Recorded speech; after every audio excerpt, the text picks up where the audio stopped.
ଆଜି ଶୁଣା ହବା ଗୋଟେ ଭଲ କଥା ମନେ ରଖ। ଆଜି ଆଲୋଚନା କରିବା ଅଙ୍କରେ ଅଙ୍କ ସମତୁଲ ହେଲା। ବ୍ରହ୍ମପୁରରୁ ଜଣେ ଭାଇ ଆମକୁ ଇମେଲ କରିଥିଲେ। ତାଙ୍କ ନାଁ ହଉଛି ଅନିଲ ପାଣିଗ୍ରାହୀ। କହିଲେ ସାରେ ଆପଣ ଯୋଉ ଅଙ୍କ ହିସାବ କରୁଛନ୍ତି ପ୍ରାୟ ଲୋକ ବୁଝିପାରୁନାହାନ୍ତି। ଆଉ କହିଲେ କଣ ବୁଝିପାରୁନାହାନ୍ତି? ନା ଆପଣ କହୁଛନ୍ତି ବିପଦ ଅଛି, ଫେର କହୁଛନ୍ତି ଡେରି ଅଛି। ବୁଝି ହଉଛି?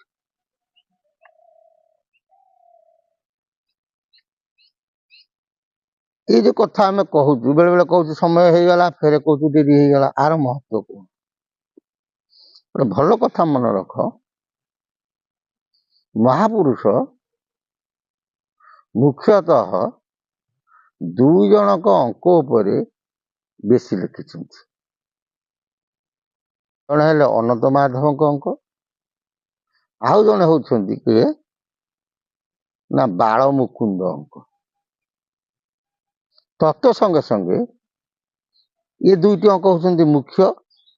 ତତ୍ଵ ସଙ୍ଗେ ସଙ୍ଗେ ମାରକଣ୍ଡ ଅଙ୍କ ଲେଖିଛନ୍ତି, କଳି କଲ୍ୟାଧିତା ଲେଖିଛନ୍ତି ଏବଂ ଆମ ଉତ୍କଳୀୟ ଅଙ୍କ ଗୋଟେ ସନ ମଧ୍ୟ ଲେଖିଛନ୍ତି। ଆଉ ଯେଉଁଠି ଗଜପତିଙ୍କ ଅଙ୍କ ଭୋଗ କରିବ ସେଠି ଗଜପତିଙ୍କ ନାଁ ମଧ୍ୟ କଣ କରିଛନ୍ତି ଲେଖା ହେଇଛି। ଯୋଉ କଳିର ଶେଷ ସମୟ ଯୋଉ ଲୀଳା ଖେଳା ହବ ଅନନ୍ତ ମାଧବଙ୍କ ଅଙ୍କରୁ ଆରମ୍ଭ ହବ। ବୁଝିପାରିଲ ନା? ଅନନ୍ତ ମାଧବଙ୍କ ଅଙ୍କ ଲେଖିଛନ୍ତି ମହାପୁରୁଷ ମୁଖ୍ୟତଃ ଭାବରେ 56 ଅଙ୍କ ପର୍ଯ୍ୟନ୍ତ ହେଲା। 56 ଅଙ୍କ ପରେ ତାପରେ କିଛି ଦିନ ଛାଡି ଦେଇଛନ୍ତି। ଜଗତର ଗୋଟେ ସ୍ତର ଗୋଟେ ତାପରେ ଗୋଟେ ଆସିଯିବ, ଗୋଟେ ସ୍ଥିରତା ଆସିବ, ପୁଣି ବଛା ବଛି ହବ ନା। ତାପରେ ଲେଖିଲେ ମୁକୁନ୍ଦ ଦେବଙ୍କ ଅଙ୍କ। ମାନେ ଏଇ ଯୋଉ 56 ଅଙ୍କ ଭିତରେ ବହୁତ ବିତ୍ପାତ କଣ ହବ ଦେଖା ଦେବ। ତାପରେ ସଂସାର ଗୋଟେ ସ୍ତର ଆସିବ। ପୁନର୍ବାର ମୁକୁନ୍ଦ ଦେବଙ୍କର 12 ଅଙ୍କ ଠାରୁ, ଭୁଲ କହିଲୁ 12 ଅଙ୍କ ନୁହଁ 13 ଅଙ୍କ ଠାରୁ, 13 ଅଙ୍କ ଠାରୁ 42 ଅଙ୍କ ପର୍ଯ୍ୟନ୍ତ ମଧ୍ୟ ଗୋଟେ ମହାନ ବିପାତ ଦେଖାଦବ। କୋଉଠି? କେବଳ ଭାରତରେ ନୁହଁ କି ଓଡିଶାର ନୁହଁ, ସମଗ୍ର ବିଶ୍ୱ ଦରବାର। ବୁଝିପାରିଲେ ନା ବୁଝିପାରିଲେ? ମାନେ ଅନନ୍ତ ମାଧବଙ୍କର 56 ଅଙ୍କ ପରେ ଆଉ କିଛି ଅଙ୍କ ଲେଖାଏନି, କିଛି ଦିନ ଗ୍ୟାପ ରହିଗଲା। ତାପରେ ମହାପୁରୁଷ କହିଛନ୍ତି ମୁକୁନ୍ଦ ଦେବଙ୍କର 13 ଅଙ୍କ ଠାରୁ 42 ଅଙ୍କ ପର୍ଯ୍ୟନ୍ତ।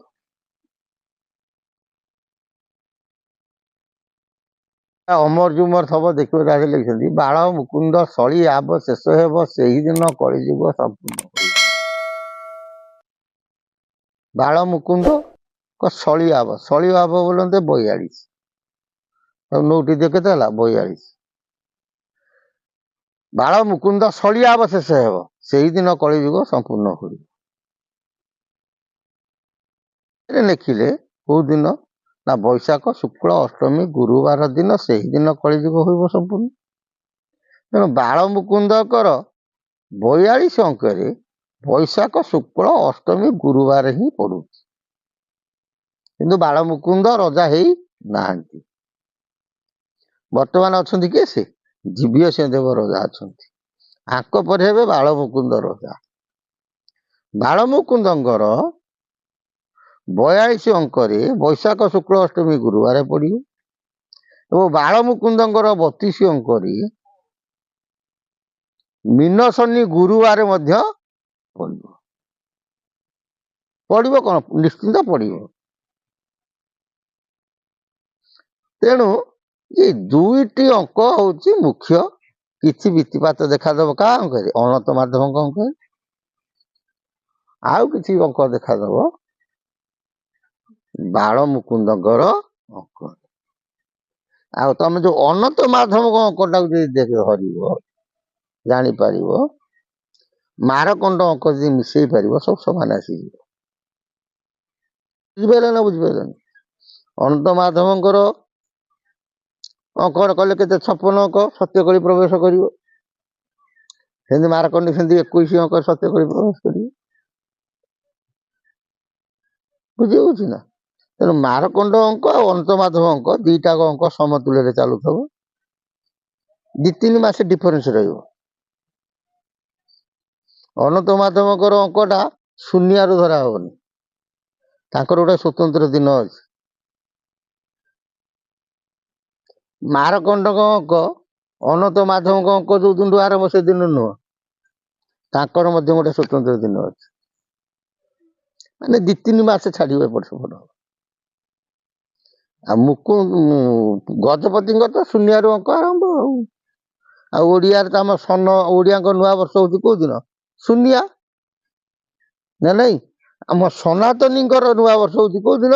ନା ପଣା ସଂକ୍ରାନ୍ତି। ତେଣୁ ଅଙ୍କଟାକୁ ଅଙ୍କ ସମତୁଲ କରିବା ହଉଛି ମୁଖ୍ୟ।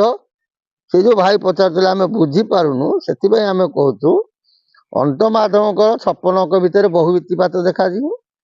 ତାପରେ କିଛି ଦିନ ସ୍ଥିରତା ପରେ ମୁକୁନ୍ଦ ଦେବଙ୍କ 13 ଅଙ୍କରୁ 42 ଅଙ୍କ ପର୍ଯ୍ୟନ୍ତ କଣ ହବ?